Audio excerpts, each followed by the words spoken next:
A paciência acabou, e o recado veio direto das arquibancadas. A torcida organizada do Flamengo resolveu cobrar, e dessa vez o tom foi duro. Não dá mais para aceitar a postura apática de um elenco milionário que, mesmo com estrutura de ponta e salários que beiram os padrões europeus, não entrega dentro de campo o que se espera. A verdade é que, nos últimos meses, o futebol apresentado pelo Flamengo tem sido, no mínimo, vergonhoso. A torcida não está reclamando de derrota, porque perder faz parte. Está reclamando de postura. Está cobrando entrega, raça, sangue nos olhos. Coisa que, sinceramente, sumiu do time rubro-negro. E quando isso acontece no clube mais amado do Brasil, a cobrança vem pesada mesmo. E não é só dentro das quatro linhas que o clima está pegando fogo, não. Fora de campo, a polêmica também ferve. A CBF protagonizou mais uma daquelas decisões que a gente já até espera, infelizmente. No jogo entre São Paulo e Palmeiras, que foi um dos mais polêmicos da rodada, a entidade simplesmente decidiu esconder o áudio do VAR. Isso mesmo. O jogo, que valia a liderança do Campeonato Brasileiro, teve lances que levantaram suspeitas e revolta por todo lado. Um pênalti claro não marcado a favor do São Paulo, duas expulsões que poderiam ter acontecido contra o Palmeiras e o árbitro ignorou. A galera do futebol inteiro esperando a divulgação dos áudios, como sempre acontece, e a CBF veio com essa, não vai divulgar nada. Vai usar só internamente, para treinamento. Isso é uma vergonha. Uma afronta à transparência que o futebol brasileiro tanto precisa. A gente já viu esse filme antes. Quando a coisa aperta pro lado de determinados clubes, o VAR some, o áudio não aparece, o critério muda. É sempre a mesma história. E aí você vê dirigente fazendo vídeo, debochando, rindo da situação como se fosse uma grande conquista. A presidente do Palmeiras, por exemplo, saiu do Morumbi depois de um jogo com arbitragem duvidosa, gravando vídeo e ironizando todo mundo. E o pior, tem gente aplaudindo. Tem dirigente de clube rival tratando essa postura como exemplo de gestão. Isso é cair numa armadilha perigosa. Porque hoje o erro favorece um, amanhã prejudica outro. Em 2023 foi o Botafogo quem sentiu na pele. Esse ano, é o Flamengo. E se continuar assim, em 2026 pode ser qualquer outro. Enquanto os clubes ficarem se dividindo ao invés de se unirem para cobrar justiça e lisura, esse tipo de coisa vai continuar acontecendo. E por falar em coisa que não pode acontecer, vamos entrar agora num caso que também está gerando muita discussão dentro do Flamengo. O jovem Alá entrou em campo, ficou 10 minutos e acabou expulso. Sim, ele levou um amarelo por reclamação e depois, numa jogada desastrada, escorregou e acertou o adversário com o braço. Resultado: segundo amarelo, vermelho e chuveiro mais cedo. A diretoria agora estuda puni-lo financeiramente. Fala-se em multa, em desconto no salário, em uma medida disciplinar que possa servir de lição. Mas aí vem a pergunta: por que só o Alá? O Danilo, por exemplo, com apenas 12 minutos de jogo, fez uma falta que beirou o absurdo. Foi um lance totalmente irresponsável, que poderia ter custado muito caro pro time. E ele vai ser punido também? Porque se é para tratar com seriedade, tem que ser com todos. Não dá para pegar só o garoto da base e transformar ele no exemplo negativo. Tem que olhar para todo mundo. Claro que o Alá errou, claro que o momento do jogo era tenso, mas ele precisa de apoio psicológico, de orientação, não de crucificação. Multa pode até ser uma saída, mas se for aplicada, que seja com justiça e critério para todo o elenco. Porque senão vira perseguição. Aliás, esse episódio com o Alan também escancara como o emocional do time anda descontrolado. Os jogadores não estão prontos pro peso que é vestir o manto rubro-negro. Qualquer pressão vira descontrole. Qualquer adversidade vira desorganização. É falta de comando? É falta de preparo psicológico? É tudo isso junto? A verdade é que o Flamengo, hoje, tem uma estrutura de clube europeu, mas dentro de campo parece um time amador. E essa é uma crítica que está vindo direto da arquibancada também.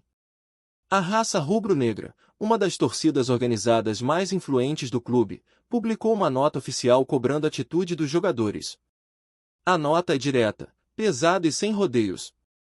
Fala que a performance recente do Flamengo é intolerável. Que não dá mais para relativizar ou inventar desculpa. O elenco é caro, qualificado, treinado num centro de excelência. E mesmo assim, a bola não entra, o time não rende, e a apatia domina. O recado é claro, não dá para aceitar a queda brusca de rendimento de um grupo que tem todas as condições de brigar por tudo. E o mais grave, a nota acusa os jogadores de falta de raça. E aí é que pega. Porque a torcida pode até aceitar uma derrota, mas nunca vai aceitar que o time entre em campo sem vontade. Sem sangue nos olhos. Isso, no Flamengo, é inadmissível. E é isso que revolta tanto. Porque o Flamengo hoje é um clube com investimento de ponta, com jogadores valorizados, com comissão técnica experiente. Não tem desculpa. A torcida cobra não apenas vitórias, mas atitude. Não quer jogador tirando o pé, não quer jogador se escondendo do jogo. Quer entrega. E quando isso não acontece, a resposta vem rápida. O clima nos bastidores é de pressão total. O departamento de futebol, nas figuras do diretor José Botto e do técnico Felipe Luiz, está sendo cobrado para dar resposta. O elenco não pode mais se esconder atrás de desculpas ou do cansaço. É hora de dar a cara à tapa. E olha, não é exagero dizer que o Flamengo vive hoje uma das suas maiores crises de identidade dentro de campo. Porque o que se vê é um time sem alma. Sem a cara do Flamengo. E o torcedor sente isso. Percebe isso. A torcida está sempre ali, fazendo a parte dela, empurrando, viajando, lotando estádios. E o mínimo que se espera é uma resposta dentro das 4 linhas. O que não dá mais é para ver esse futebol apático, arrastado, burocrático, como se vestir o manto fosse só mais uma camisa qualquer. Não é. Nunca foi. E quem está lá dentro precisa entender isso. O momento agora é de muita reflexão no ninho do urubu. E principalmente, de ação. Não adianta discurso bonito em coletiva, não adianta reunião de bastidor se dentro de campo o time continua entregando partidas sem alma. É preciso sacudir esse elenco. É preciso que a presidência e o departamento de futebol deixem claro que essa passividade não será mais tolerada. Que jogar no Flamengo é privilégio, não obrigação. Que o clube exige muito mais do que técnica. Exige espírito. Exige gana. Exige a famosa raça rubro-negra. E é bom que isso comece a mudar logo, porque o Campeonato Brasileiro não espera. Cada ponto perdido agora pode fazer falta lá na frente. E o que a torcida mais teme é que o time desperdice mais uma temporada por conta de postura frouxa. Não dá mais para aceitar jogo morno, jogador desinteressado, treinador passivo. A cobrança está feita. E agora é dentro de campo que esse elenco precisa responder. Só que a cobrança da torcida organizada não veio sozinha, não. Ela veio no embalo de uma sequência de partidas decepcionantes, onde o time parece que entra em campo mais por obrigação do que por vontade de vencer. É impressionante como, em poucos meses, o Flamengo perdeu completamente aquele brilho que o torcedor se acostumou a ver nos últimos anos. E não estamos falando só de resultados, porque perder faz parte. O problema está na maneira como o time está jogando, ou melhor, deixando de jogar. Falta intensidade, falta organização, falta compromisso. E quando isso tudo falta, a torcida faz o que sempre fez, cobra, exige, pressiona. E é nesse cenário que a cobrança da raça rubro-negra ganha ainda mais força. Porque o que está sendo dito ali é o que milhões de torcedores espalhados pelo Brasil inteiro estão pensando. O elenco é caro, o CT é de primeiro mundo, os salários estão em dia, e mesmo assim a resposta dentro de campo é nula. Não tem mais desculpa. O clube que investiu pesado na montagem de um elenco com nomes de peso, com experiência internacional, com títulos na bagagem, simplesmente não consegue se impor em campo contra adversários muito mais modestos. Isso é inaceitável. E o mais preocupante é que o time não mostra sinais de reação. Parece anestesiado. Parece confortável com a mediocridade. Como se perder pontos importantes fosse apenas mais um dia comum no calendário. E isso é o oposto do que o Flamengo representa. O Flamengo é pressão o tempo todo. É a obrigação de vencer sempre. É dar o sangue, mesmo quando não estiver em um bom dia tecnicamente. E é isso que a torcida quer ver. Não é resultado por resultado. É atitude. É brigar por cada bola como se fosse a última. E é isso que está faltando. O torcedor não é burro. O torcedor enxerga quando o jogador está se doando. E hoje o que mais se vê é jogador andando em campo, se escondendo do jogo, fugindo da responsabilidade. Esse clima interno conturbado, somado à falta de comando visível, tem gerado um ambiente tóxico. O elenco parece desconectado do técnico, o técnico parece sem controle sobre o grupo, e a diretoria finge que está tudo sob controle. Não está. Os sinais estão aí. A torcida não está cobrando por birra.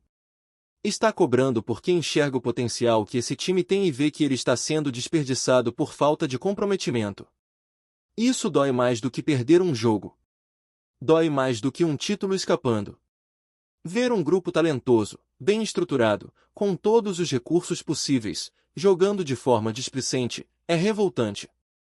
E aí você vê alguns jogadores com posturas completamente alheias à realidade do clube. Jogadores que, ao invés de serem exemplos, se tornam símbolos da apatia. O Flamengo não pode se dar ao luxo de ter atleta acomodado. Quem não entende o que significa vestir esse manto, precisa ser cobrado. Precisa ser sacudido. Porque o clube não vai parar para esperar ninguém entrar no ritmo. O Flamengo tem pressa. Sempre teve. E a cobrança vai continuar vindo. Da torcida, da imprensa, de quem ama o clube de verdade. Porque quando o Flamengo entra em campo, é o Brasil inteiro assistindo. E não dá para aceitar que o time jogue sem alma. E sabe o que mais incomoda? É ver como o time caiu de rendimento em tão pouco tempo. Como é que um elenco recheado de jogadores de seleção, com experiência em grandes competições, simplesmente desaba emocionalmente em momentos de pressão? Como é que esse grupo, que já mostrou tanta qualidade, hoje parece um bando desorganizado em campo, sem nenhuma conexão entre defesa, meio-campo e ataque? A impressão é de que ninguém sabe o que está fazendo. De que não existe mais padrão, não existe mais plano de jogo. Tudo parece improvisado, aleatório. E quando isso acontece, a culpa não é só dos jogadores, mas também de quem comanda. Felipe Luiz, que chegou ao cargo de treinador carregando o respeito da torcida e dos próprios atletas, ainda não conseguiu encontrar uma forma de fazer o time jogar com consistência. E o torcedor entende que o início é difícil, que há um processo de adaptação, mas a cobrança vem porque os resultados não acompanham. E não é só o resultado em si, mas o futebol jogado. É difícil enxergar uma evolução clara. É difícil identificar um modelo de jogo. O time alterna momentos de lucidez com lapsos de total desorganização. E isso não é suficiente para quem quer brigar na parte de cima da tabela. E o Campeonato Brasileiro é cruel. Ele não perdoa vacilo. Ele não dá margem para erros consecutivos. Um tropeço aqui, uma derrota ali, e pronto, já se perdeu a liderança, já se afastou do G4, já complicou a luta pelo título. O Flamengo está jogando fora pontos preciosos, e a cada rodada que passa, a situação se complica mais. E aí, quando chega no fim do campeonato, vem aquela velha sensação de que dava para ter feito mais, de que o time entregou menos do que podia. E isso é frustrante. Para o torcedor, para o clube, para todos que realmente se importam com o Flamengo. Por isso a cobrança é agora. Por isso a torcida está gritando antes que seja tarde demais.